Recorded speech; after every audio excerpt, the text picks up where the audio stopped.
warahmatullahi wabarakatuh. Perkenalkan kami dari tim Maba 1, tim Pekanbaru. Kami mengambil Masjid Raya Senapan Pekanbaru sebagai tempat sejarah penyebaran Islam di Pekanbaru untuk memenuhi tugas pokok agama Islam. Adapun anggota kelompok kami dengan saya sendiri Anjani Safira Arbi Yudarsono. Saya Gania Dosantini Awali. Saya Grisela. Saya Muhammad Faisal Faisal. Saya Mariu Yafisanti. Dan inilah hasil video kami. Cek kita. Ini sebenarnya dari Fakultas Hukum Universitas Riau sebagai salah satu mata kuliah kami kan agama, salah satunya yaitu adalah mencari perkembangan peradaban Islam di dunia bumi Nusantara.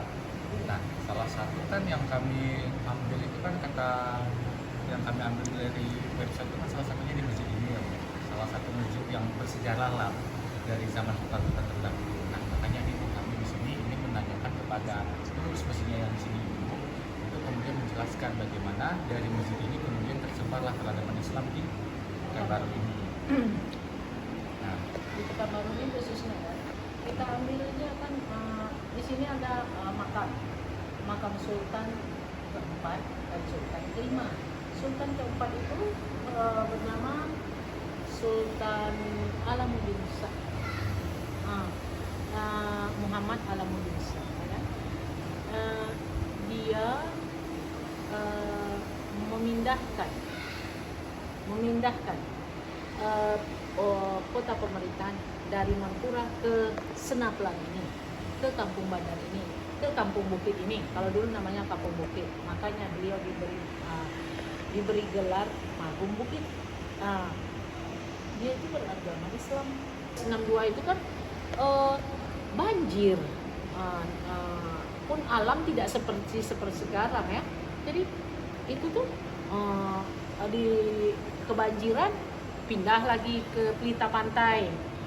Sudah tuh segitu juga besarnya pindah lagi ke Kampung Baru di ujung Bunga Stangkai sana namanya.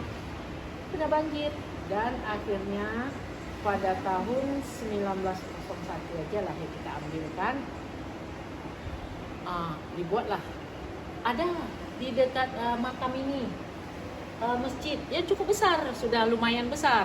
Itu raja dari Siak yang sering datang ke sini kan, Sultan Siak ke-12 kan, Sultan Syarif Kasim. Kan pada zaman itu tak ada tuh sultan-sultan tadi tuh. Ada berdiri di sini masjid. Masjid itu sekitar 9 kali 10 lah. Beratap sama, berdinding papan, beratap daun. Jadi itu tingginya dari tanah itu 80 cm, jadi bertiang. Di situ tidak pernah banjir karena ini bukit. Ini dulu sebelum ada bangunan-bangunan tinggi ini kan. Jadi berdiri di sini semua Pekanbaru. Ini namanya bukit gitu. Jadi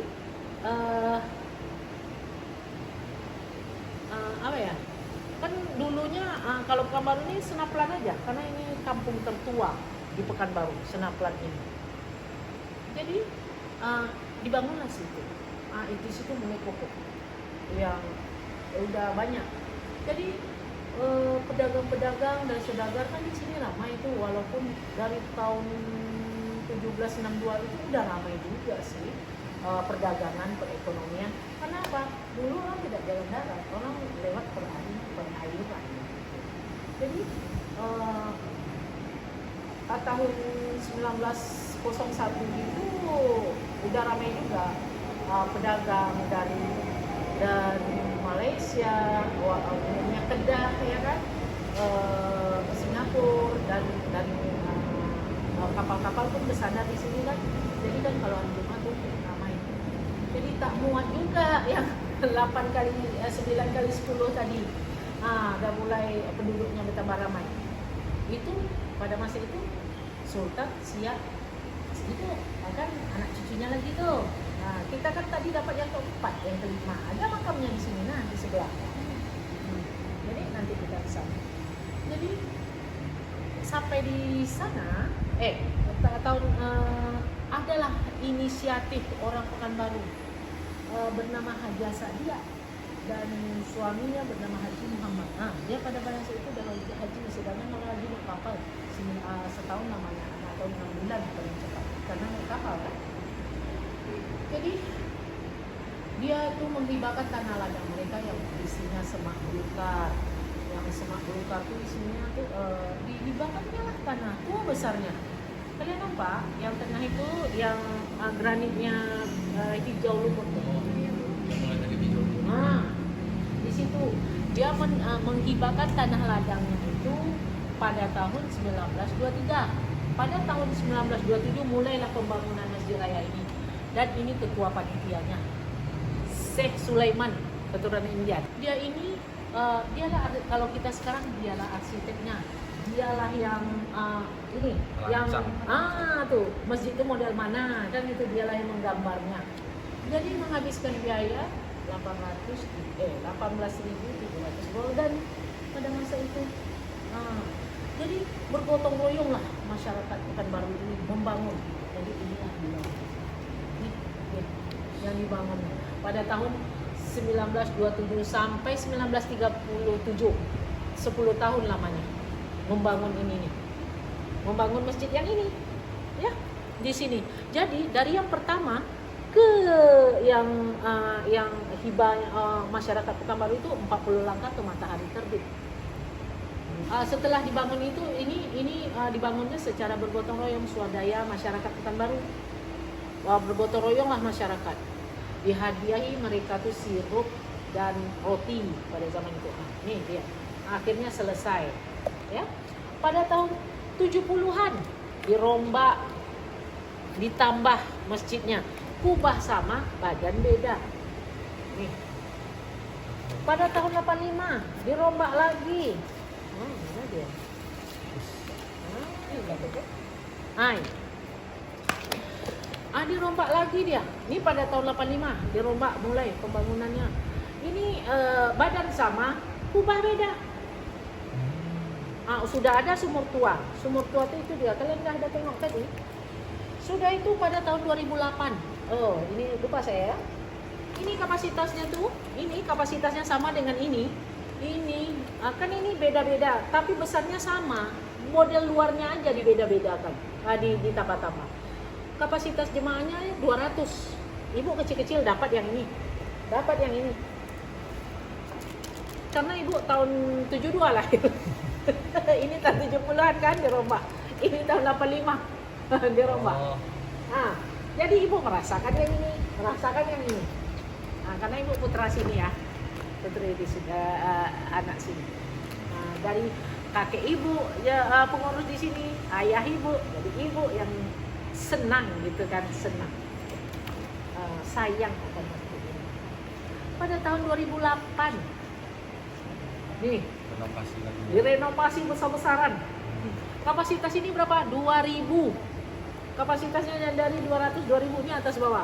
Jadi ini banyak pro dan kontranya. Pro dan kontra karena menghilangkan cagar budaya.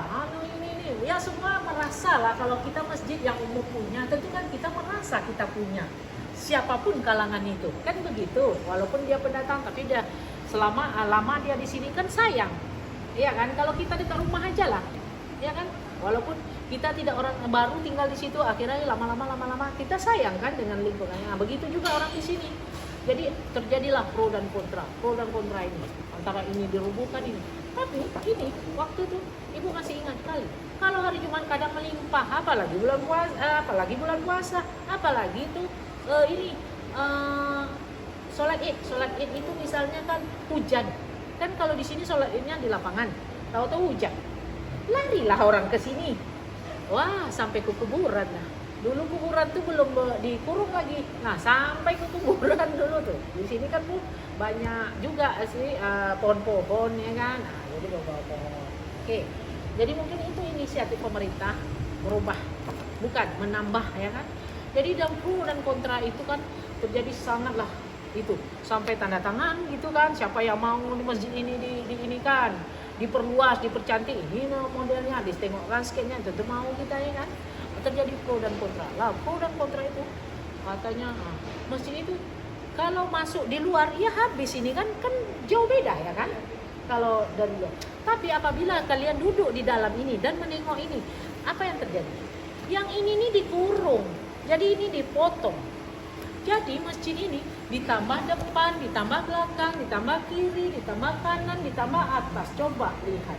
Ini tiang-tiang ini tiang ini dia. Ini tiang-tiang ini dia. Saya lihat itu nampak, makanya masjid ini tiangnya banyak di dalam masjid. Masjid yang banyak tiang di dalam masjid, ya masjid raya ya kan? Nah, jadi kenapa ada tiang 4 itu? Tiang 4 itu dulu penyangga kubah ini. Jadi arsitektur awalnya masih ada. Ada. Yang awal tuh masih ada. Jadi tidak diruntuhkan ya, ibarat kita tuh bikin rumah baru. Nah, diratakan dengan tanah, tuh bangun lagi kan? Tidak seperti itu. Pun waktu pengerjaan ini ibu sudah jadi pengurus di sini. Ini peletakannya tahun 2008, ibu 2011 sudah ada di sini. Sedangkan pekerjaannya ini lama. Pekerjaannya ini selesai sampai sekarang tuh dari 2008 sampai sekarang belum selesai. Jadi berpindah-pindah tuh dulu kami sholat sini. Dikerjakanlah di situ. Yang di akhirnya kerjakan sini, pindahlah di situ. Pokoknya separuh-separuh lah dulu. Merasakan ibu bergelombangnya ini gimana, rasakan juga. Sebelum dikasih ini gimana, aduh sekarang alhamdulillah sudah kapasitasnya 2000 sampai sekarang. Dah. Apalagi kalian nak tanya? Ada lagi? Rasanya dari tahun 1762 ibu cerita sampai 2008 sampai 2023 ya. Rasanya udah cukup, kalian bisa menambah-nambah dari Google, dari buku ya kan, dari apa, rasanya ibu apa yang kalian mau tanya? Itu mau nanya, itu sumur kuenya sekarang ditutup ya Bu? Enggak, tuh kan itu ada tulisan. Dari depot air itu. Bukan depot air. Ya itu tempatnya depot air tuh kami numpang lah dekat situ depot air. Itu bisnis masjid. Itu tuh sumur bor. Kalau itu sumur tua itu murni infak dari ini, uang penggaliannya dia yang mengeluarkan. Tidak mungkin lah kita jual. Iya kan? Itu pun dia kita tidak jual tuh. Kita tuh istilahnya uang antar. Uang antar kita 5.000 kan. Itu pun masuk ke kas masjid. Setelah anak itu dikasih upah mereka, tapi potong sisanya masuk ke masjid untuk biaya operasional masjid. Karena masjid ini melebihi 50 juta sebulan. Jadi dia tidak langsung pemerintah gitu, tidak. Ini swadaya, independen. Jadi infak. Jadi ini pandai pengurus lah, membuat bisnis di bidang bisnis masjid, ya pakai lahan, gitu kan. Sudah tuh basement di apa kan ya?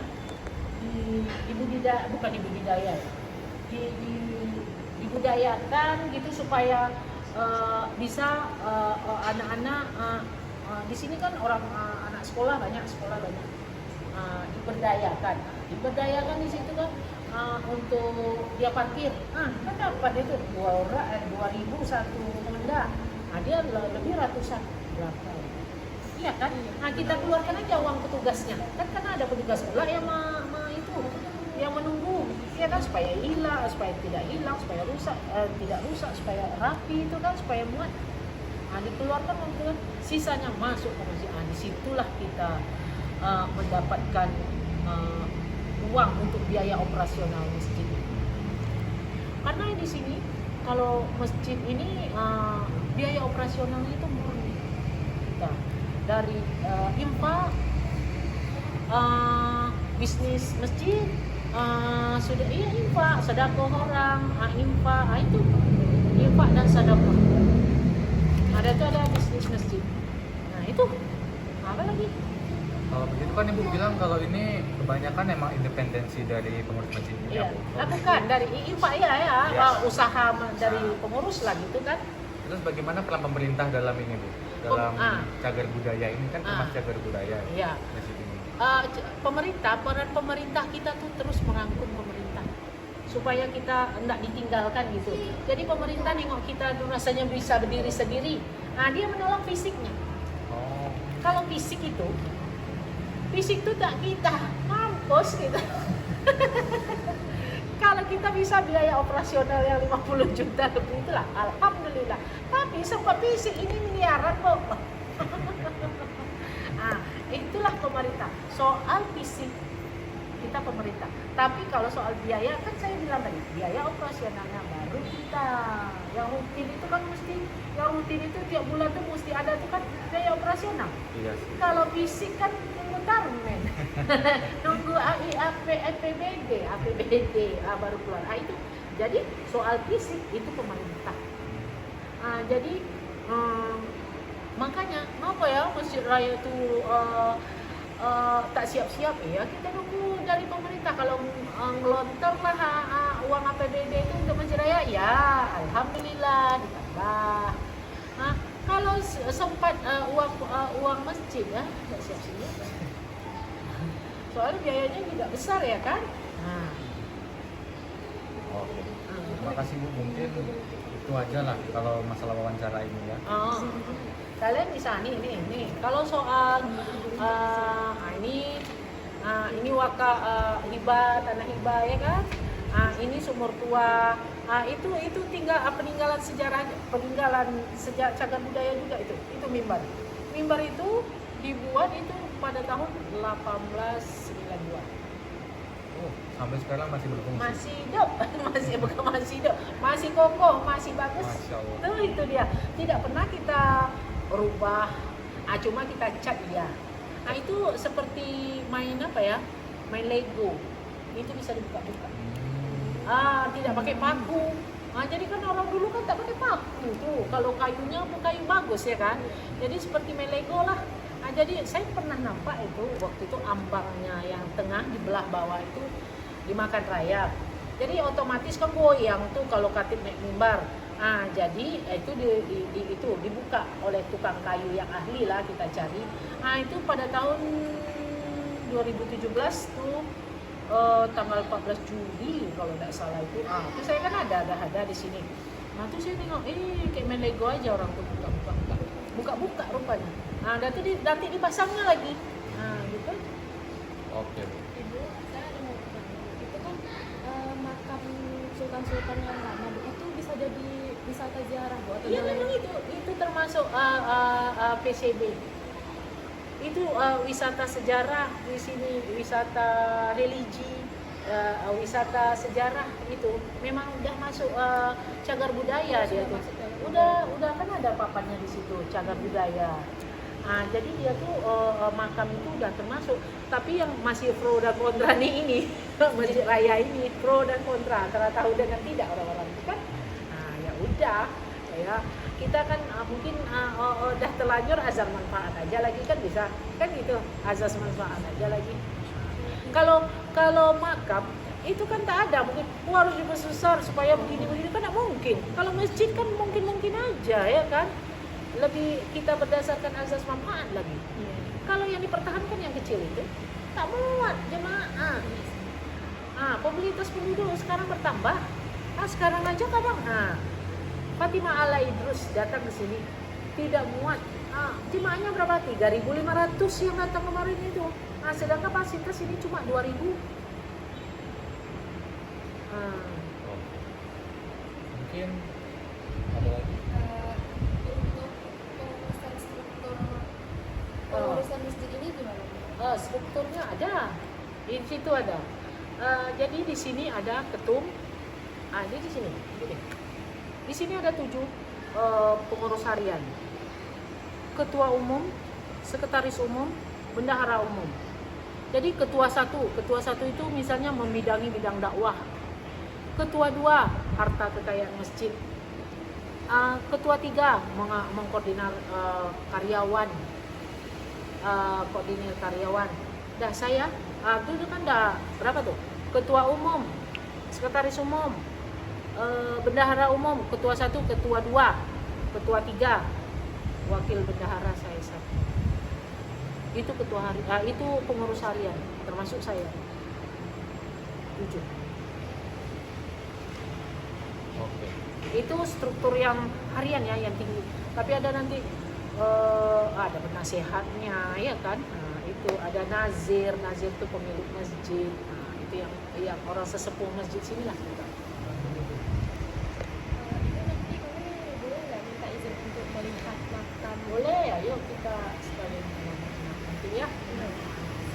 Udah cukup informasinya. Oke. Makasih ya, Bu. Terima kasih Bu. Iya. Assalamualaikum warahmatullahi wabarakatuh. Waalaikumsalam.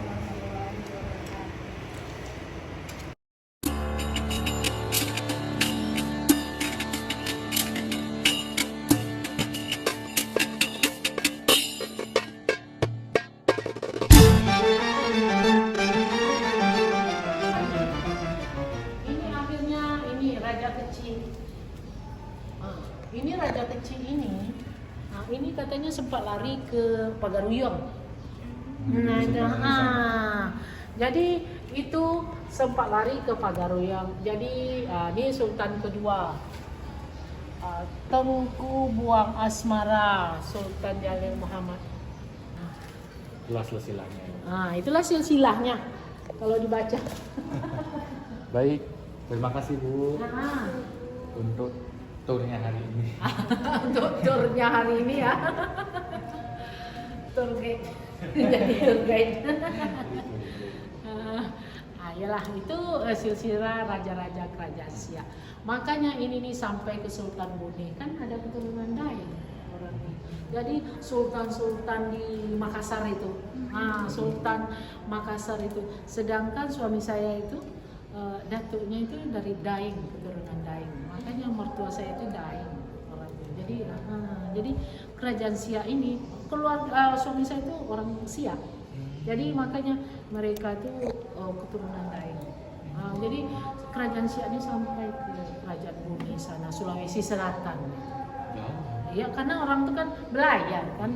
Kalau orang Sulawesi Selatan itu ada hubungannya dengan Sumatera Barat, itu raja kecil ke Pagaruyung. Itu jadi berkait-kait. Jadi orang ini datang ke sini ini bukan lokal aja, turis lokal aja, mancanegara. Ada dari Brunei, ada dari Singapura, ada dari Thailand, ada rukun Melayu. Ada dari Singapura, Malaka, Kedah, ada dari Thailand, ada dari Myanmar, rukun Melayu. Gitu. Ya? Ini Bu, mau bertanya sedikit, tadi lupa nanya masih tentang wisata ziarah ini. Biasanya orang kesini wisata ziarahnya tuh apa Bu? Minta berdoa di sini, mendoakan almarhum, atau itu. ada juga yang kalau kan Yang Bu, itu tadi ya. Bu yang meminta tadi ya. Iya Bu, meminta. Nah, itu salah satunya pemerintah mengurung, membuatkan seperti ini. Kenapa? Niat seseorang, niat kita ini, kita berenam ya, beda-bedanya. Nah, jadi dulu sebelum dikurung ada sering sesajian di sini, ada ayam, ada apel, ada pisang. Jadi kan kita itu kan ada syirik hukumnya, meminta dengan orang mati. Nah, jadi sekarang kan diperbaiki, dikurung akhirnya kan. Nah, jadi kalau orang tuh masuk, kalau kita tak kenal orangnya, maksudnya gini, dia tahu apa nanti kan, entah agama non muslim atau apa, kita tengok dulu, kita tatar dulu mereka. Berarti nggak sembarang orang bisa langsung masuk. Bisa sebenarnya, sembarangan orang bisa, penting niatnya itu yang bagus. Kita di sini hanya bisa orang meninggal menerima, Nggak mau jadi tempat syirik. baca Al-Fatihah, hadiahkan itu dia. Bukan meminta dengan dia jaga putus. Dengan dunia ini kan begitu, kalau kecuali dengan Allah. Jadi dia tuh, kita yang membacakan Al-Fatihah, sekurang-kurangnya kita berikan bacaan Al-Fatihah, pahalanya tuh untuk mereka yang ada di sini. Itu salah satunya. Itu makanya dikurung ini nih, supaya itu jangan terjadi syirik. Jadi banyak pejabat-pejabat sini. Saya pernah di sini melihat istri Sinta Mulia, istrinya Gus Dur, Sinta Mulia pakai ke sini. Saya pernah nengok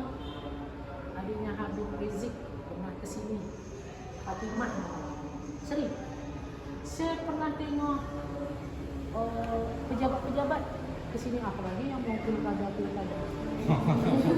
Sekarang mau pilkada kesini, mungkin dia membaca Al-Fatihah sini. Ya, aku berikan Al-Fatihah untuk ini karena dialah yang mendirikan kota ini. Maaf ya, mungkin dia permisi. Kami pengen juga memimpin kota ini. Mungkin dia permisi dengan ini. Kalau itu mungkin tak masalah aja ya, kalau dia ngomong-ngomong gitu. Tapi jangan meminta sama dia. Berikan Al-Fatihah. Pahalanya untuk dia. Karena kita mau memimpin di sini, yang dia asal muasalnya Tunku Lumus mendirikan kota ini.